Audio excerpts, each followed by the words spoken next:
Donc bonjour à tous, Yann Miller, donc ergonome du travail et donc chef de projet prévention à Tali Santé, un nom qui ne doit pas vous dire grand chose, qui est le nouveau nom du service de santé dédié aux intermittents du spectacle, puisque le CMB a fusionné avec un autre service au 1er août, donc c'est tout récent. Donc on a fusionné avec le CMPC, qui était un service de santé au travail parisien aussi, qui avait une spécificité sur les métiers des médias, de la publicité et de la communication. Donc on a regroupé ces deux services, et aujourd'hui donc on est une petite centaine de salariés, médecins du travail, infirmières, psychologues du travail, ergonomes et ingénieurs HSE. La petite spécificité, alors si vous ne connaissiez pas le centre médical de la Bourse, le CMB, c'était un service qui depuis 1958 a la responsabilité du suivi médical des intermittents du spectacle sur tout le territoire national. Contrairement à un service de santé traditionnel où on est très sectorisé géographiquement. Donc on a les deux missions, hein. Une mission plutôt sur la région parisienne où nous avons des entreprises lambda comme tout service de santé, et puis donc cette responsabilité d'accompagnement de la santé des intermittents sur l'ensemble du territoire. Ça fait maintenant 2 ans, alors moi je suis au CMB depuis 5 ans, où on a essayé de mener des projets de prévention en direction directement des publics, et ça fait 2 ans qu'il y a un pôle développement qui a été créé et qui a la mission de faire rayonner la prévention des risques professionnels et d'améliorer la culture de prévention sur l'ensemble du territoire, d'où notre présence avec ma collègue sur la région. Et donc on a pour mission de développer des actions, des recherches, des outils qui permettent à tout employeur, tout intermittent, de prendre soin de lui et de prendre soin des salariés qu'il embauche dans son entreprise. J'ai la délicate mission de rendre un sujet qui n'est pas forcément très sexy, mais d'essayer de vous donner envie de vous intégrer dans cette culture de prévention des risques professionnels. Ça fait 5 ans que j'essaye de le faire, donc j'estime que ça doit commencer à porter ses fruits sur le secteur du spectacle. Je vais casser 2 mythes sur le secteur. C'est que petit 1, le spectacle doit répondre au code du travail. C'est pas parce qu'on fait du spectacle qu'on n'est pas obligé de respecter le code du travail, bien au contraire. Et un autre mythe, c'est qu'il n'y a pas de risque professionnel spécifique au spectacle. Dans d'autres secteurs d'activité, il y en a tout autant, et ils sont plutôt identiques, hein. Il n'y a pas de risque particulier. Par contre, ce qui diffère énormément des autres secteurs, ce sont 2 éléments. Ce sont l'organisation générale du travail, notamment par la présence de salariés intermittents, et l'omniprésence de ce qu'on appelle la coactivité. La coactivité, c'est bon pour tout le monde ? En 2-3 mots, la coactivité, c'est quand il y a plusieurs entreprises qui travaillent sur le même objet de travail en un lieu donné. Concrètement, une salle de spectacle qui accueille une compagnie, on parle de coactivité. Et ça, c'est vraiment très particulier sur le secteur. Et ça engendre un certain nombre de risques particuliers qu'il faut prendre en compte pour gérer les risques professionnels des salariés du secteur. Dans le petit papier de présentation, hein, on le disait, les professions du spectacle, qu'ils soient artistiques, techniques ou administratives, ça regroupe plus de 850 métiers, hein, différents. Ça aussi, hein, tous les secteurs d'activité n'ont pas autant de différences d'activité.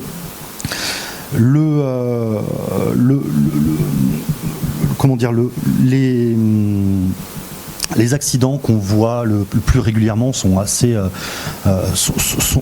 communs, hein. Ce sont des chutes de plein pied, ça va être des accidents qui sont liés à la manutention, des chutes de hauteur. Et les maladies professionnelles qui sont le plus reconnues sont des maladies liées à des troubles musculo-squelettiques. C'est ce qui est déclaré et ce qui est reconnu. Parce que nous avons un gros souci sur le secteur, c'est une sous-déclaration des accidents du travail, hein, Thierry en parlait tout à l'heure. On attend, hein, on va plutôt se mettre en repos ou ou surtout ne pas déclarer et accepter ce fait-là. Une anecdote, là on travaille sur un sujet, sur les questions de la surdité. Moi qui suis ergonome, si je viens dans une salle de spectacle prendre des mesures par exemple de son et que j'ai un problème aux oreilles, je peux être reconnu en maladie professionnelle. Aujourd'hui un technicien son ou un musicien qui travaille au quotidien dans la même salle de spectacle ne sera pas reconnu automatiquement en maladie professionnelle sur les questions de surdité. Ce qui est a priori un vrai problème. Donc ça fait partie de nos missions, donc on essaye avec la CNAM, avec les NRS, avec les réseaux ANAC-TARAC, de faire bouger les choses là-dessus pour que de manière automatique, quand il y a un problème généré par le travail, ce soit pris en compte. Au niveau de l'environnement du national, il y a une commission nationale qui a été créée il y a plus de 10 ans, je ne sais pas si vous en avez connaissance, mais qui est chargée de la sécurité dans le spectacle vivant et de promouvoir les conditions de travail et la prévention des risques professionnels. Pour rentrer un peu plus dans le détail, on a parlé des métiers, bien entendu, mais il faut parler aussi des entreprises.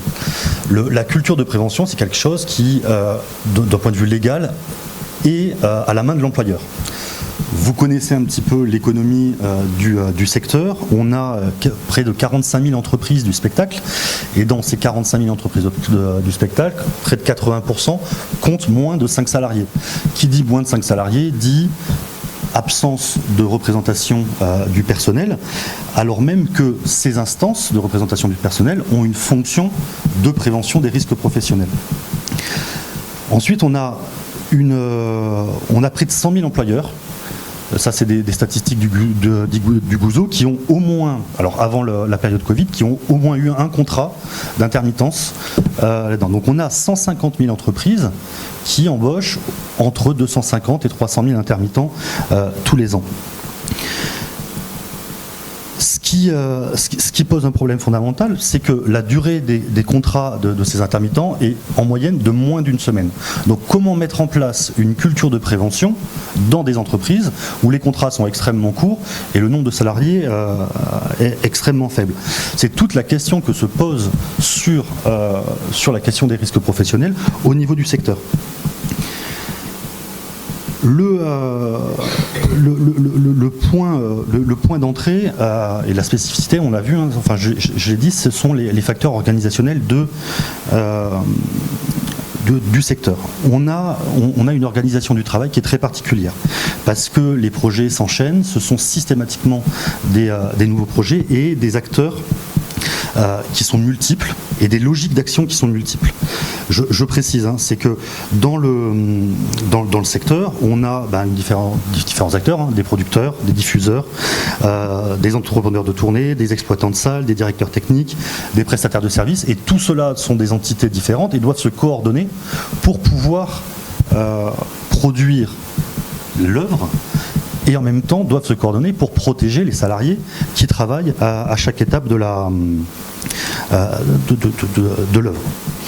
On a ensuite des changements qui sont permanents, des situations qui sont nouvelles. Une salle, la salle ici est différente de la salle de Bordeaux, est différente de la salle de Toulouse, de la salle de Paris. Systématiquement, l'environnement va venir modifier les conditions de travail et cette gestion des aléas demande à chaque salarié de s'adapter systématiquement. Ce qui est compliqué pour un employeur d'avoir on verra plus tard, un document unique qui liste l'ensemble des risques, alors même que l'environnement de travail change systématiquement.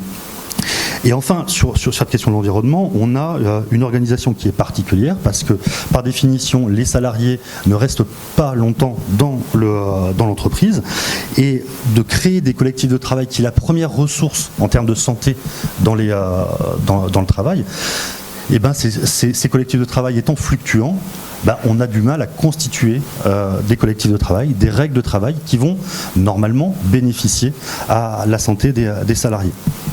Donc là, je vous dresse un tableau très noir du secteur, mais vous inquiétez pas, il y a quand même des choses qui vont très bien.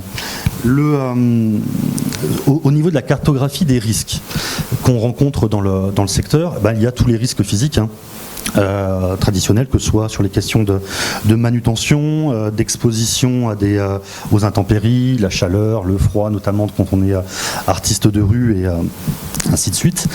Mais ça va être aussi toute l'exposition à des niveaux de bruit, à des niveaux d'éclairage plus ou moins importants, des risques d'incendie, des risques d'explosion suivant les matériels utilisés.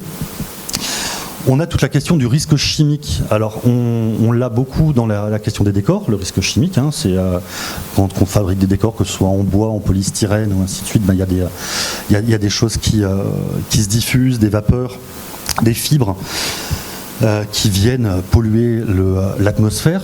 On y pense un peu moins, c'est aussi tous les métiers du maquillage et de la coiffure, où de plus en plus on se rend compte que les produits qui sont utilisés au quotidien sont ce qu'on appelle des CRM, des cancérigènes, des mutagènes et des reprotoxiques. Donc il y a un vrai travail à faire sur ces métiers-là aussi pour protéger leur santé. Ce qui est assez malsain avec ces produits, c'est que c'est pas quelque chose c'est pas comme un accident. C'est que c'est vraiment l'utilisation au quotidien pendant des années qui vont amener des maladies et des troubles chez les personnes. On a aussi tous les risques qui sont liés au déplacement. La tournée fait partie vraiment du métier. Alors c'est vraiment un des problèmes qui est sous-estimé, je pense, dans le secteur, et on l'imagine assez peu. Il faut se dire que les accidents de la route, ça représente que 17% des accidents du travail, mais que c'est 50% des morts au travail. On a tous les ans des accidents qui tuent, des accidents de la route, ou alors qui rendent les salariés, que ce soit artiste, un technicien, en arrêt pendant très longtemps. C'est en moyenne un accident de la route, c'est 6 semaines d'arrêt maladie. Ensuite, on a tous les risques biologiques, peut-être un peu moins concernés dans nos salles, mais notamment les circassiens, travaillant avec des animaux, mais aussi, on l'a vu avec le Covid, c'est aussi pour ça que tout s'est arrêté pour les festivals et dans les grandes salles, c'est que quand on met énormément d'êtres humains dans une même pièce, il y a un développement des maladies qui sont liées au rassemblement. Et puis le dernier sont les risques psychosociaux. Alors les risques psychosociaux, on en entend parler depuis 20 ans, sauf qu'on a longtemps estimé, nous on s'est battu, ça fait déjà quelques années qu'on essaye de faire prendre conscience que le spectacle n'est pas à côté de ces risques psychosociaux. Et la crise qu'on vient de traverser, on l'a prise de plein fouet. Et il y a la prise de conscience sur l'existence des risques psychosociaux et de la présence de tous ces facteurs de risque qui amènent des troubles. En tout cas, il y a une vraie prise de conscience là sur ces 2-3 dernières années. Mais je n'en dirai pas plus puisque c'est l'objet de la table ronde suivante. On a quelque chose de particulier, comme je vous disais tout à l'heure, c'est que logiquement, la question de prévention est à la main de l'employeur. Sauf qu'on a un certain nombre de métiers, notamment les métiers artistiques. Et je pense à ça, à tous les danseurs, cascadeurs, musiciens, acrobates. Ces métiers exigent de l'artiste qu'il prenne soin lui-même de sa santé. Parce que la durée de vie professionnelle est extrêmement courte si on ne prend pas soin de lui, ce qui est une vraie spécificité par contre du secteur.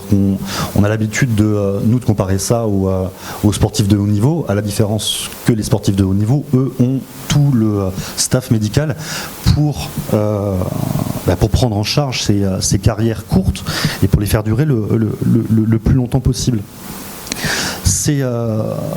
Cette question de la prise en charge individuelle, elle pose des problèmes. Alors Thierry l'a soulevé en disant et Pasteur et je ne sais plus comment Béchon, c'est ça, Béchin. Et Pasteur et Béchin, oui, mais il ne faut pas oublier Pasteur aussi. On a beaucoup d'artistes qui se sont très, très éloignés des médecines traditionnelles, des médecines de prévention, de la médecine traditionnelle, et vont plutôt vers des médecines douces ou alternatives. Alors j'ai rien contre la médecine douce et alternative, mais il ne faut pas oublier la médecine la médecine de base. Parce que on considère, nous aussi, que même si les artistes sont maîtres de leur santé, il en revient toujours à l'employeur de mettre en place les éléments pour que la santé soit préservée. Et dans ce cadre-là, donc je disais au tout début, l'employeur doit respecter le Code du travail, et le Code du travail encadre justement la prévention des risques, et même au niveau du spectacle. Donc quelles sont les mesures que l'on a, à notre disposition pour prévenir les risques professionnels? L'approche générale, il y a un article de loi, c'est le 41-21-1, qui détermine que l'employeur doit prendre toutes les mesures pour que le salarié, que la santé du salarié ne soit pas altérée par le travail. La première chose à faire, c'est de réaliser une évaluation des risques professionnels dans son entreprise. À travers ça, il y a un document qui s'appelle le document unique de prévention des risques, qui est un document où on répartit ses salariés par unité de travail, et on évalue risque par risque sous quelle situation ces salariés sont soumis. Alors il y a une nouvelle loi qui est apparue au mois d'août de cette année sur la santé au travail, et qui confirme encore une fois la nécessité de réaliser ce document, et aussi de mettre un plan de prévention, parce que c'est bien d'évaluer les risques, mais c'est mieux de mettre en place des actions qui vont venir corriger, éliminer ou modifier en fait les conditions pour que les risques aient le moins d'impact possible. Ensuite, il y a cette gestion de la coactivité. Aujourd'hui, alors je travaille beaucoup avec les responsables et directeurs techniques des salles, et il y a une vraie prise de conscience que c'est à travers ces coactivités qu'il y a le plus d'accidents. Pour avoir fait plusieurs interventions que ce soit en festival ou en scène, ça va être des chutes d'objets parce pendant qu'il y en a un technicien qui est en train de mettre des lumières ou du son en hauteur, pendant qu'on a des techniciens qui sont en train de monter le décor. Donc il y a une superposition des acteurs. On a aussi des modifications de fiches techniques. Alors je ne sais pas s'il y a des techniques, oui, il y a quelques techniciens, mais au dernier moment, la troupe arrive en disant oui, mais on a revu quelque chose, il faut modifier ça. L'organisation du travail était prévue pour une fiche technique, et puis finalement, au dernier moment, il faut modifier le travail, et on se retrouve avec des techniciens qui, ou par des questions de posture, ou par des questions de montage de décor, se retrouvent dans des positions qui sont au bord de l'accident. Et il y a 2 ans, puisque l'année dernière n'avait pas eu, on a dû arrêter le travail à un moment donné, parce qu'il y avait une technicienne plateau qui était à 2 doigts de se casser la figure d'un échafaudage, parce qu'il fallait retourner un objet de décor, elle était à 2 doigts de la chute, de 6 mètres, ce que je vous laisse imaginer ce que ça peut donner. Ou un autre exemple, c'est il y a eu une modification au dernier moment d'un objet de décor, où il fallait monter une structure avec un monomoteur sur le grill, qui n'était absolument pas prévu.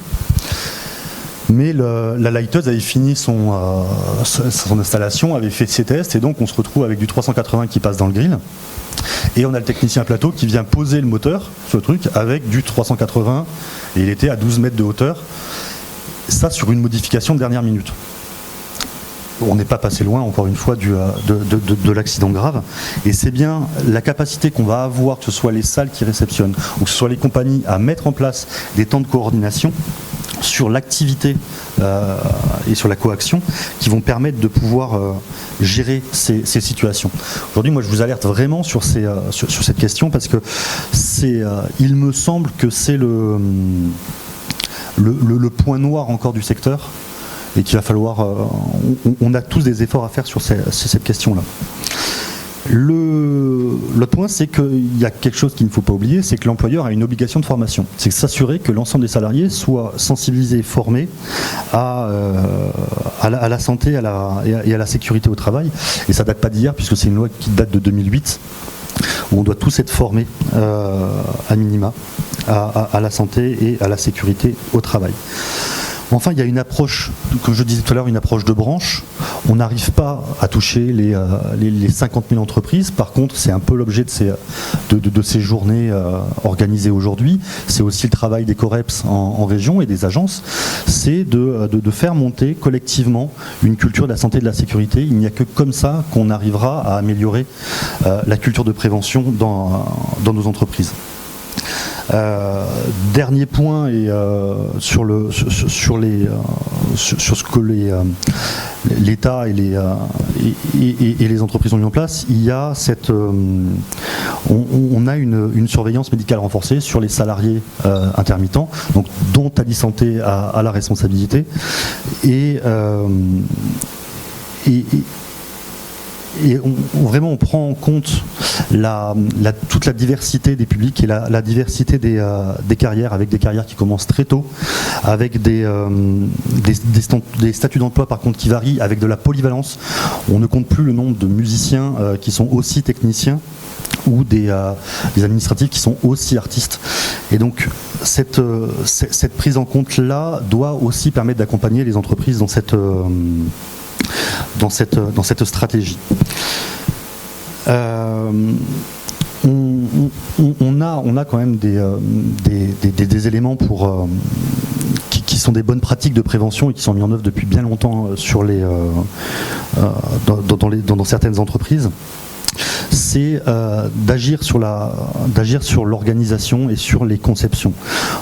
Cet après-midi, des collègues de la Reditech viendront parler un peu de la maîtrise d'usage et de la conception architecturale des lieux, mais agir et prendre en compte les risques professionnels dès la conception de l'œuvre permet d'avoir des marges de manœuvre dès le départ. Plus on attend pour prendre en compte ces questions de risques professionnels, moins on a de marge de manœuvre et moins elles sont efficaces.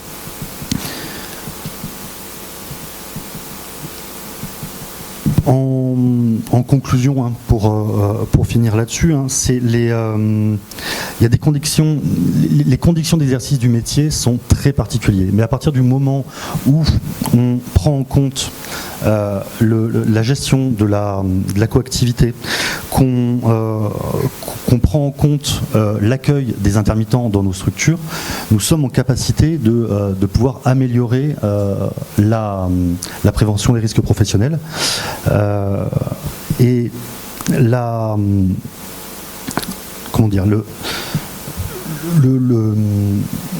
excusez-moi, je me suis perdu sur ma conclusion. Alors là, je vais essayer de revenir là-dessus. Ouais, rigoler un petit coup. Non, si vous voulez, voilà, c'est là où je voulais en venir. C'est que la prise en compte de l'irrégularité, des formes de travail, l'irrégularité du rythme de travail avec les périodes où s'alternent des moments extrêmes d'activité et des moments faibles d'activité, forcés souvent, doit être aussi prise en compte dans ce travail-là. Et voilà, je suis désolé, ma conclusion tombe vraiment à l'eau, je suis désolé. Merci. Merci Yann. Peut-être qu'on peut se permettre d'avoir un petit échange avec la salle de 5-10 minutes si quelques questions surviennent. Je crois que ma voisine veut poser quelques questions. Alors, je vous prie d'utiliser le micro puisque tous les propos sont enregistrés. Merci.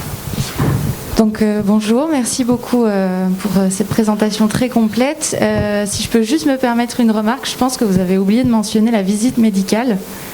Et c'est un sujet qui est très flou dans notre domaine et j'aimerais bien, si vous voulez bien, que vous apportiez des précisions là-dessus.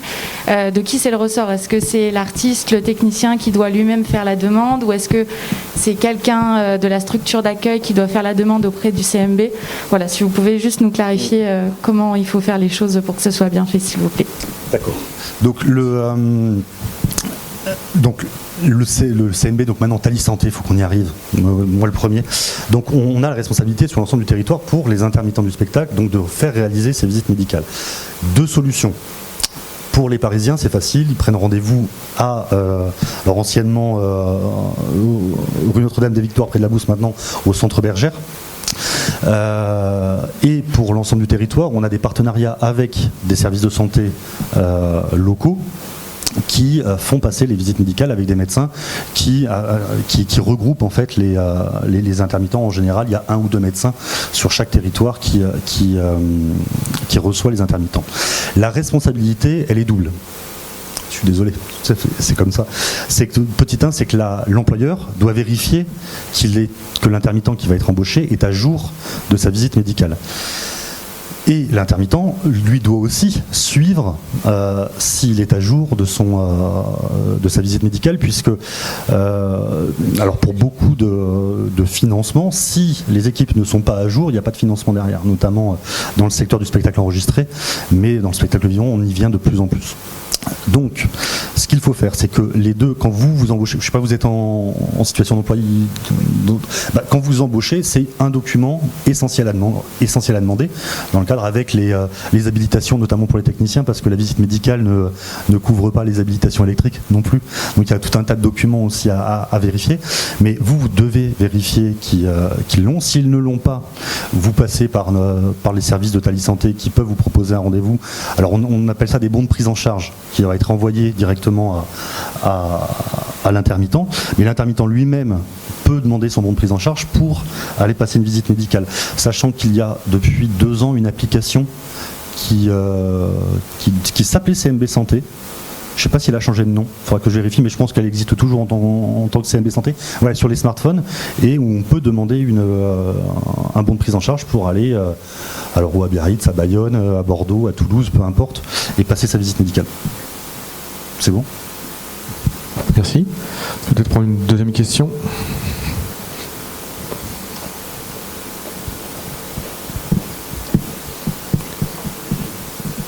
Et si vous pouvez peut-être vous présenter aussi pour comprendre d'où vous parlez. Merci.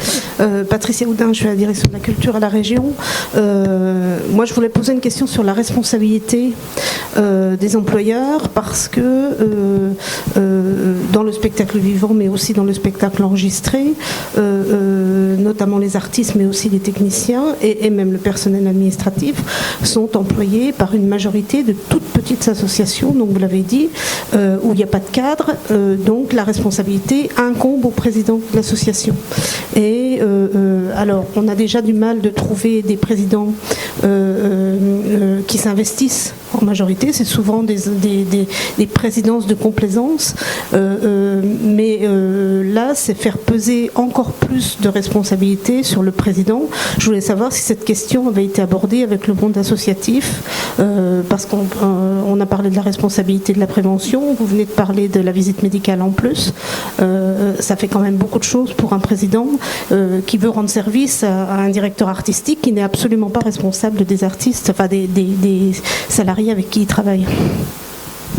Vous mettez le doigt sur un vrai sujet. Hein. C'est l'utilisation du...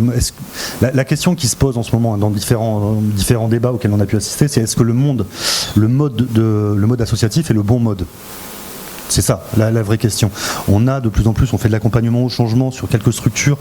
Alors notamment en Occitanie, où on a pu en faire quelques-unes, c'est que on passe par des scopes derrière, hein, c'est-à-dire qu'on transforme des associations, parce que comme vous le dites, hein, il y a beaucoup d'associations où les bureaux sont des bureaux de complaisance. Hein, on est allé chercher 2-3 amis et puis on s'est monté en association et on fait. Et vous avez raison, on fait porter sur la présidence une responsabilité importante. Après, la loi de 1901 est assez claire là-dessus. Alors certaines associations, et ça c'est issu aussi du monde médico-social, c'est qu'il y a des outils de délégation. C'est-à-dire qu'on délègue le président par délégation à un directeur général, à un directeur, un certain nombre de responsabilités. Quand il y a l'existence de ce document-là, qu'on peut appeler document unique de délégation, alors là, c'est très administratif, on n'est plus dans la prévention, ou alors prévention pénale du président. Mais par des documents uniques de délégation, on peut déléguer au directeur artistique, si c'est lui qui gère la structure, un certain nombre de responsabilités. Sachant que si il y a du pénal, ça, les deux seront... Alors le président peut se dédouaner d'un certain nombre de choses, mais ne pourra pas se dédouaner totalement de ses responsabilités. Ça, c'est absolument pas possible. Donc il faut peut-être changer la loi. ni sur le plan fiscal, bien entendu. Parce qu'on parle du président, mais il y a aussi le trésorier qui signe des comptes. Et lui aussi engage sa responsabilité à la signature. Peut-être une dernière question, une ou deux. Bonjour, moi je suis artiste et en fait j'ai plein de questions parce que je suis nouvellement intermittente et je me rends compte qu'il n'y a pas d'information du tout quand on est en fait indépendant. Moi je passe par beaucoup de GUSO et je viens d'apprendre que j'étais sujette à passer une visite médicale obligatoire pour un tournage. Bon, ça m'étonne pas en tant qu'employée, mais voilà. Donc j'ai beaucoup de questions aujourd'hui, je suis très contente que vous ayez mis ça en place d'ailleurs. Moi je me pose une question, c'est quand j'ai fait mon premier GUSO, pourquoi j'ai pas reçu une information sur les préventions des risques de santé, pourquoi j'ai pas reçu une convocation pour faire une visite médicale, sachant que mes employeurs c'est des gens qui tiennent des bars et des restaurants pour le moment, et que du coup ces gens-là sont aussi obligés, comme j'ai bien entendu ce que vous avez expliqué, mais ils y pensent pas parce que déjà qu'ils signent un GUSO pour la plupart c'est déjà gentil de leur part parce qu'ils nous déclarent, donc vous voyez le reste quoi. Voilà, merci beaucoup. Merci.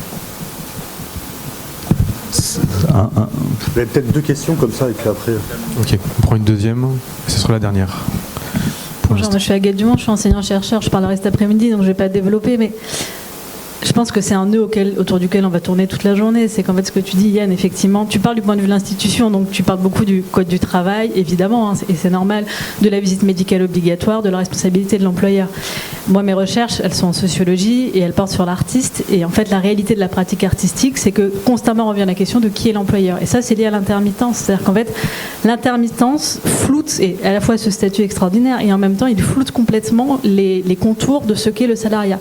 Il ne faut pas oublier que l'intermittence est assimilée à du salariat. Simplement, dans la relation de travail, dans la relation de pouvoir, à aucun moment on va avoir une relation salariale. Et donc du coup, la question de la responsabilité est complètement floutée. Effectivement, en matière de santé, ça va beaucoup reposer sur les épaules de l'artiste qui va se retrouver responsable de sa propre santé, qui en fait est souvent son propre employeur, parce qu'il a monté son asso et qu'en fait il s'emploie lui-même. Et puis le président, c'est très anecdotique. C'est-à-dire qu'en fait, je connais très peu de cas où s'il y a eu un accident, le président a été mis en cause. En fait, c'est anecdotique. Sauf qu'en fait, il y a une espèce de hiatus énorme entre la réalité de la pratique du métier et le cadre. Et du coup, c'est vrai que si parfois aussi il y a des pratiques de santé, notamment énormément d'intermittents, ne soyons pas naïfs, travaillent sans la visite médicale obligatoire et la plupart des employeurs du secteur ne la demandent pas. Et c'est normal parce qu'en fait, il y a une complexité d'accès aux soins, une complexité d'accès à l'information, aux dispositifs d'accompagnement institutionnel qui est liée à cette situation d'intermittence. C'est-à-dire, vous le disiez, madame, hein, je veux dire, en fait, on est tout seul. Quand on est intermittent du spectacle, dans la plupart des cas, et la population artistique en France est essentiellement une population intermittente, on est laissé à soi-même. Et du coup, tout ça crée. Et c'est vrai que du coup, je trouve qu'il y a un endroit, et c'est peut-être notre travail de gens qui sont préoccupés par la prévention en matière de santé, de recréer ce lien entre le cadre de la loi et le cadre qui est fixé par l'institution et la réalité des pratiques. Et du coup, c'est vrai qu'à chaque fois que voilà, et je t'entends parler du point de vue de l'institution, et c'est normal. Et en même temps, moi, du point de vue du chercheur et de la sociologie, je me dis bah oui, mais en fait, la réalité du métier, c'est tellement pas celle-là que comment est-ce qu'on comble finalement aussi ce vide, hein, tout simplement. Alors c'était pas une question, mais pour aller dans ton, enfin parce que tu as tout à fait raison. Et au-delà de ça, c'est la création de la norme et la création de la règle. C'est d'où est-ce que ça vient ? Aujourd'hui, la règle dans les métiers de la culture, elle est faite pour un certain nombre d'institutions, notamment les institutions publiques, qui sont des grosses institutions, des grosses machines, pour le privé subventionné. Et après, toute la question de tous ces artistes indépendants. Et les artistes sont vraiment les parents pauvres, finalement, parce que les techniciens, on leur demande un certain nombre de documents. Il y a aussi toutes les formations annexes qu'ils doivent démontrer, posséder, pour pouvoir exercer. Et les artistes, comme dans votre cas, toutes seules, isolées, vous le dites vous-même, je suis indépendante. Moi je vous dirais non, vous n'êtes pas indépendante, vous êtes artiste, intermittente, et vous passez par le GUSO pour, mais en fait vous avez un contrat de salarié. Et le GUSO, je me rapprocherai du GUSO pour qu'il vérifie de temps en temps quand même ou qu'il vous indique. Hein. Je pense que c'est aussi notre travail de communication à faire là-dessus. Mais après la question, mais que ce soit dans ce secteur-là, c'est comment est-ce qu'on va pousser l'information, comment elle arrive jusqu'à vous, et comment on donne de l'information disponible pour que vous puissiez aller la chercher. C'est ça aussi là, le travail qu'il y a à faire, parce que pousser de l'information, alors là aujourd'hui il y a 35-40 personnes, on pousse de l'information, mais il faut aussi que cette information-là, elle soit disponible, que vous tapiez santé spectacle et que vous tombiez directement sur toutes les informations, ce qui aujourd'hui n'est pas le cas. Donc il y a un défaut de communication, on en est conscient et on essaie de travailler sur cette question-là. Il faut qu'on travaille aussi avec le GUSO.